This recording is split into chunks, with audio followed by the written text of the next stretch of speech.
Okay, we just saw one of the all-time chokes I think I've ever seen, right? Because there's two different kinds of chokes. You know, there's the first kind of choke, which is when you have a big lead and you blow it, and this certainly wasn't that. They definitely did not have a big lead. But then there's the other kind of choke, where you show up and it feels like you didn't even show up, and that's certainly what happened here with the Green Bay Packers. And I should mention right at the top, it was not all on Dak. It was not all even on the offense, although certainly the offense had a lot of issues. The defense did not play very well either, but again, there's no getting around it that like Dak was terrible in this game and the offense was terrible in this game. So let's talk about what went wrong here against a defense some teams had been lighting up. Let's start off with this play. What's going to happen here, this was kind of maybe a sign of things to come early on, so CeeDee Lamb and Dak Prescott, it's one of those weird situations where the Packers do this a lot, where they kind of do this like sort of match man coverage thing, but instead of just running a traditional man coverage, they're doing it this way where they have a linebacker, Quay Walker, trying to cover CeeDee Lamb here, which I don't know if that's what I would do personally, you know, a all-pro wide receiver against a good linebacker, but again, it's just a mismatch. Quay Walker's had a good season. Doesn't matter. I mean, this is a tough situation. Watch as when Prescott takes the snap. I mean, you see, like, yeah, Lamb is open. This is a great situation on 3rd down and 8. Can try to, get the first down here and then, put some points on the board after the, Packers scored. Hey, answer there. That's what you want to do. Well, watch how Prescott hits CeeDee Lamb, who promptly just drops the football. So that's an opportunity right there, right? Those are points you just left off on the table. So that's definitely a tough situation. And, then it was weird where, okay, that happened, whatever. I don't know if you blame Dak or Lamb for that, whoever, but there was that weird thing where it seemed like they were communicating a lot, and Mike McCarthy went over and talked to CeeDee Lamb. It seemed like people were trying to calm him down, despite the fact that he seemed pretty calm. Just a weird situation. They would later go back to these types of plays and hit him, but like it was just, at the time, this was an odd spot. Going over here, so this is going to be a man coverage play. It's one-on-one. It's actually going to be Brandon Cooks that they're going to try and hit. Brandon Cooks is going to go one-on-one against Jair Alexander. There's going to be a switch because there's players in motion. So, really a mismatch in Green Bay's favor, you would think.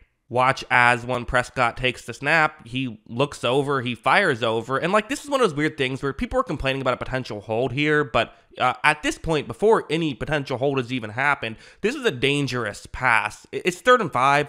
I get why you're taking the chance, but this is definitely a risky play. You see Alexander does, kind of out-leap Cooks there, and you could argue it's interference. I don't know. I didn't hate the no call there. I thought it was kind of a gray area situation, but either way, just not good stuff happening. But I don't know. To me, that kind of play you can live with. It's Prescott trying to make a play on 3rd down. It didn't work out. It is what it is. Some of these plays, though, were just bad plays. Like this one. It's going to be zone coverage, and the broadcast has the routes on the screen. You see the two routes. Lamb and Ferguson both running different depths down the field to the offense's left. So the corner, who's all the way towards the sideline, he can really only cover one of them. Either he comes in and covers Lamb, or he stays further deep and covers Ferguson. For Prescott, you just throw it to the other guy. As you see, this has been played relatively well, but there's a window. I mean, there's for sure a window for Prescott. I don't know why he wouldn't want to take this chance, really. It's an open window. He's going to choose to not take it. And not just that, but watch him scramble out, and this was on 3rd down. He ends up taking a weird sack there, which if he threw the ball away, they would have been in field goal range. He instead decides not to throw the football away. Like, this is just an inexcusable mistake. It just is. These are the mistakes you can't make, and that's part of how you get down 27-0. Heading over here, this is an interesting one where, hey, Joe Barry, got a lot of criticism. Well, this is a nice concept. Nothing crazy, but this is what he likes to do. Going to have a linebacker blitz on his play. So it's going to be a cover 3 zone blitz. And, for Prescott, a lot of what they tell you usually is, hey, throw it to where the blitz is. If you see a blitzer, throw it in that direction because there's usually going to be a window there. Watch as when Prescott takes the snap, he kind of looks in that direction. And, you see the player who's trying to get over to cover CeeDee Lamb is way off. So you totally see why Prescott's trying to make this throw. And again, it happens so quickly. He feels like he has to get the ball out so quickly. But that defender right there is doing a really good job at reading this play, reading the situation. And watch him step in front and gets the pick 6 on that play. That's a huge play in the game and a really smart play. But again, it's the kind of thing where it's one of those weird gamesmanship type things of, for the Packers, they're running a certain concept. They know that Prescott is going to have a potential way to defeat that concept, and he's going to probably try and get the ball out of his hands quickly. And so for the Packers defense, they know that just the players themselves might know what could potentially be happening there.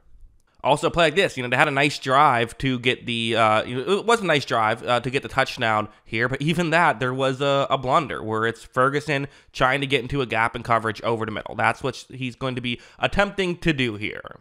Prescott takes the snap, and it's one of those things where, again, you can see why he's making this decision, right? Sometimes people act like interceptions are always either horrible throws or horrible decisions. Sometimes you can kind of understand what the quarterback is thinking. Ferguson is going to get behind Campbell on this play, so Campbell's back is turned towards Prescott. If Prescott throws it over Campbell, well, then Campbell can't really adjust to the football, and Ferguson can, because Campbell can't see the football, right? Well, wrong. Look at how Campbell just turns his back and ends up almost getting the interception right there. You get why Prescott made that decision. It just didn't work out there. And the, good job by Campbell to get in position, and then bad job to not catch the football.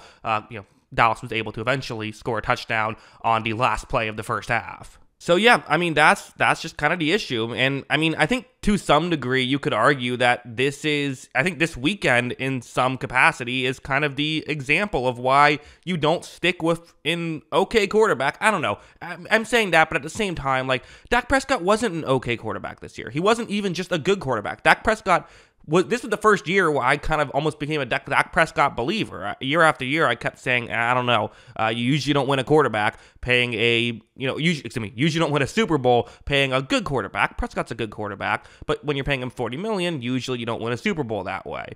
This year, he was legitimately great until the playoffs where he wasn't good. He was really bad, and he played better in the second half. He did, and I could have shown some plays from that, but at that point, we get it. Yeah, he was able to make some throws in the second half, but what we're talking about here is the negatives. I do think that the Cowboys get rid of McCarthy. I think he's gone. I think that there was already enough buzz there, and when you have kind of a history now of falling apart in big games, yeah, I do think that he's probably gone at this point.